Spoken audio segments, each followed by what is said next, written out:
तो कहानी की शुरुआत होती है एक बहुत ही मशहूर सिंगर से जो अब बीमार होकर बिल्कुल बेड से लग गई थी। उसके बच्चे भी साथ थे और सबसे बड़ी बेटी का नाम रीमी था। ये लोग अपनी पूरी जमा पूंजी अपनी मॉम पर लगा चुके थे, पर पिछले एक साल से उनकी हालत में कोई सुधार नहीं आया था। उनकी वजह से इन सब की लाइफ रुक सी गई थी। इसीलिए रीमी ने फैसला किया कि सब अपनी रूटीन के काम किया करेंगे और मॉम के पास एक बेल रख दी जाएगी। जब जरूरत होगी तो वो बुला लिया करेंगी। बच्चे भी स्कूल वापस जाने लगे। उनका चौथा बेटा टोनी उनसे बहुत प्यार करता था, क्योंकि मॉम ने हमेशा सब बच्चों से ज्यादा उसका ख्याल रखा था। रोज घर आकर वो मॉम के बाल बनाता था, पर आज बाल बनाते हुए कुछ अजीब हुआ। उसके सारे बाल कंघी के साथ उतर कर आने लगे। अचानक ही जोर से हवा चली और खिड़की खुल गई।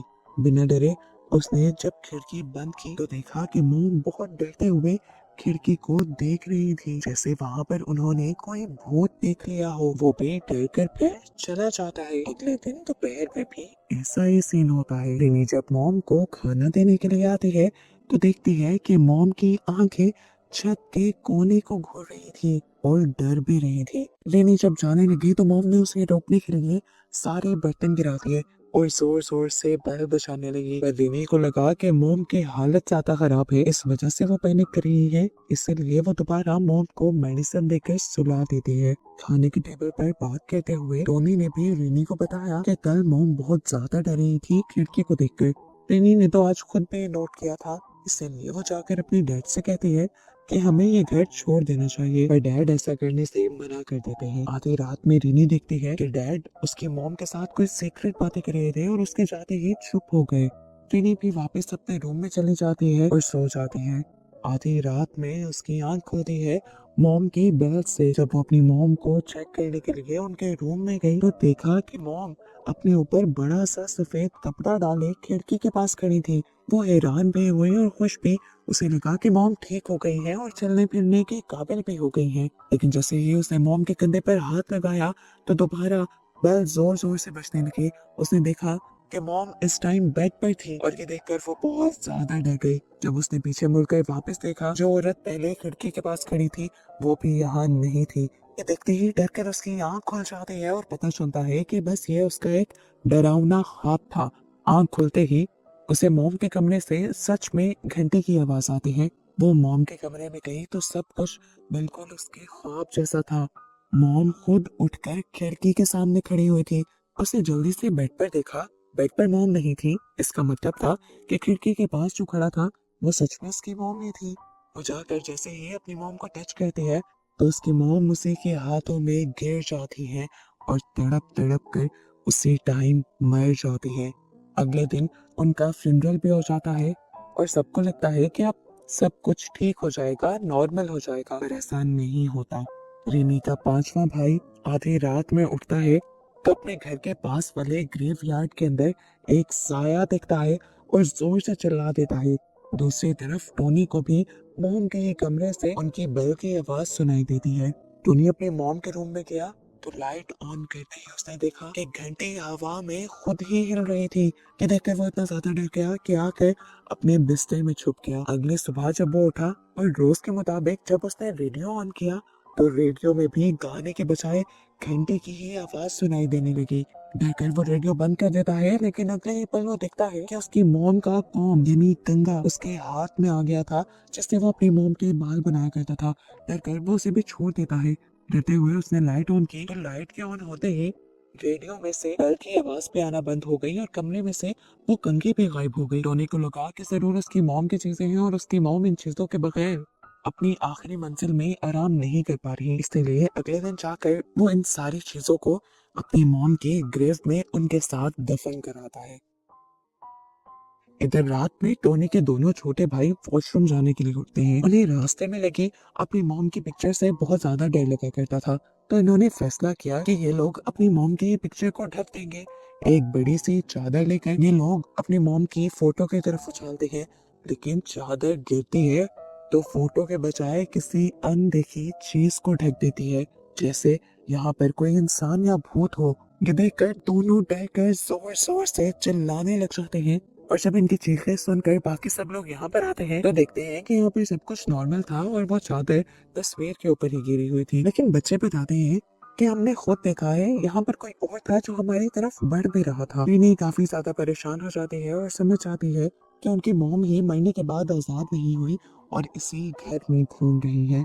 उनकी सोल की आजादी के लिए वो अगले दिन प्रेयर भी करवाती है, जहाँ पर उससे उसका नेबर आंद्रे मिलता है, जो उसे एक शॉकिंग बात ये बताता है कि मैंने तुम्हारे मॉम की फ्यूनरल पर एक भयानक एंटिटी को देखा था और वही एंटिटी मैंने तुम्हारे घर पर भी कई बार देखी है। असल में आंद्रे और उसके डैड दोनों साइकिक मीडियम थे, यानी वो लोग ना सिर्फ मरे हुए लोगों को और दूसरी क्रिएचर्स को देख सकते थे, बल्कि उनसे कम्युनिकेट कर सकते थे, बात कर सकते थे। पर रीनी क्योंकि इन बातों को नहीं मानती थी, इसलिए उसने एंड्रे को अपने घर बुलाया ही नहीं। पर अब रीनी जब घर आई तो उसे अपनी ग्रैंड माँ कहीं नहीं मिल रही थी। कुछ देर पहले वाले सीन में हमें दिखाया गया कि रीनी की ग्रैंड माँ, जो भी हर वक्त बेड पे ही रहती थी और चलना फिरना भी व्हील चेयर पर करती थी, वो उठकर चलने लगी थी और बाथरूम की तरफ गई थी। फिर दोबारा हमें दिखाया जाता है कि रीनी ग्रैंड माँ को पूरे घर में ढूंढ रही थी और यहाँ रीनी का छोटा भाई वॉशरूम में गया था और वॉशरूम में जाते ही वो जोर जोर से चिल्लाने लग जाता है।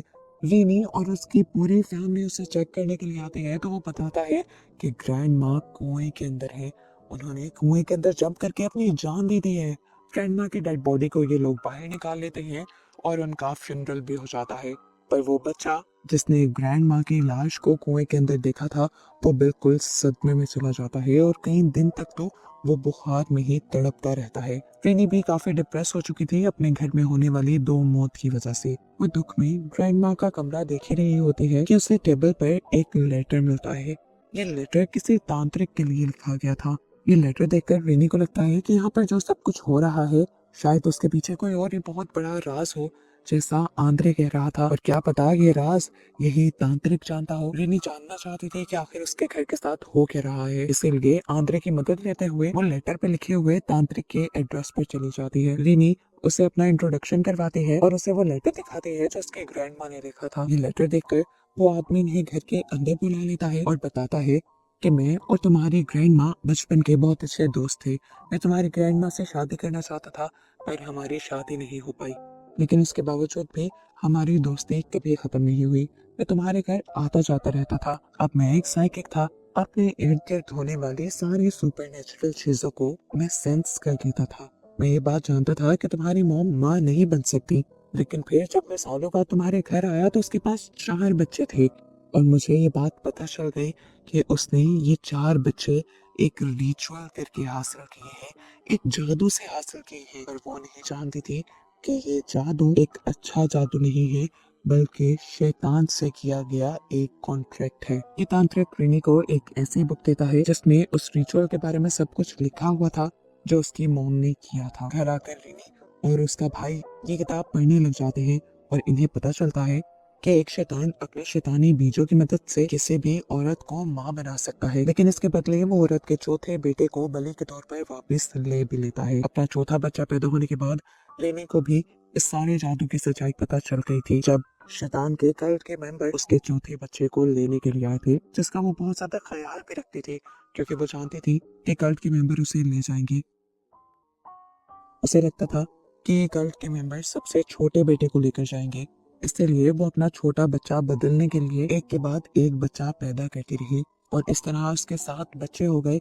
लेकिन 7वां बच्चा पैदा करने पर उसकी हालत इतनी खराब हो गई कि वो बेड से जा लगी। इस टाइम रीनी और उसका चौथा भाई ही सब कुछ पढ़ रहा था। वो डर जाता है ये कहते हुए कि आज से 4 दिन बाद मेरा बर्थडे है, पर विनी ऐसी बातों पर एतबार करने से मना कर देती है और कहती है ऐसा कुछ भी नहीं होगा। खैर रात हो जाती है, सब सो जाती है। रिनी का सबसे छोटा भाई जब वॉशरूम जाने के लिए बाहर निकलता है तो वॉशरूम का दरवाजा खोलने पर उसे वॉशरूम के अंदर अपनी मॉम की सोल खड़ी दिखाई देती है। डर से उसका बुरा हाल हो जाता है। वो जब यहाँ से भागने की भी कोशिश करता है तो उसे ऐसा महसूस होता है कि जैसे किसी ने पीछे से उसकी शर्ट पकड़ ली थी, पर शर्ट तो असल में एक कील से फंस गई थी और उसकी मॉम जैसी वो एंटिटी अब लंबे लंबे हाथों के साथ दरवाजा खोलकर उसके पास आने लगी। लेकिन वक्त रहते ही उसने अपनी शर्ट छुड़वा ली और वो वहां से भाग गया।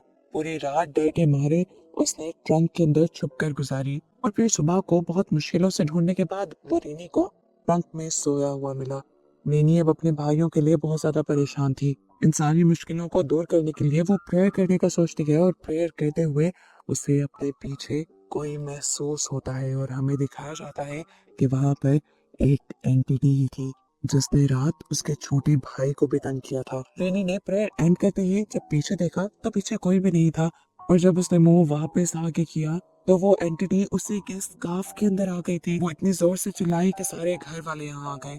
रेनी ने अपने डैड से साफ साफ कह दिया, अब इस घर में रहना बिल्कुल ठीक नहीं है, हम जल्द ही ये घर छोड़ जाएंगे। डर के मारे आज का दिन भी वो इस घर में नहीं गुजारती, बल्कि आंतरिक के घर में रहते हैं। इधर ही पता चलता है कि दोबारा रेनी को उसी तांत्रिक की कॉल आई थी जिसके पास वो अपने ग्रैंड माँ के लेटर के जरिए गई थी।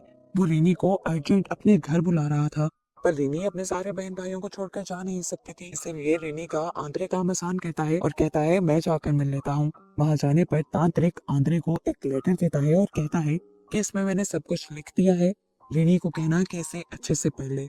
आंद्रे जब लेटर लेकर वापस आ रहा था तो एकदम से उसकी बाइक के सामने कोई एंटिटी आ गई, जिसे वो बचाने लगा पर खुद बाइक से गिर गया। जिसके बाद फौरन ही यहाँ पर एक ट्रक आया जो आंद्रे को कुचल गया और आंद्रे की इस सब में मौत हो गई।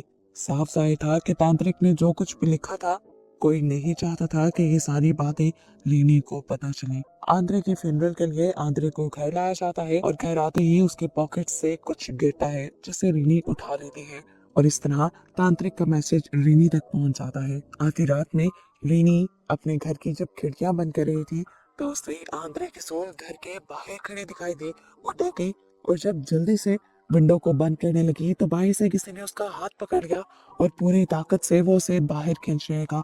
वो जोर से चिल्लाई और यहाँ उसके बहन भाई उसे बचाने के लिए आ गए। बहुत जोर लगाने के बाद इन्होंने आखिर रीनी को तो बचा ही लिया, पर अब ये लोग बहुत ज्यादा डर चुके थे। रीनी कहती है अपने डैड से, हम कब इस घर को छोड़कर जाएंगे, जब हम सब मर जाएंगे।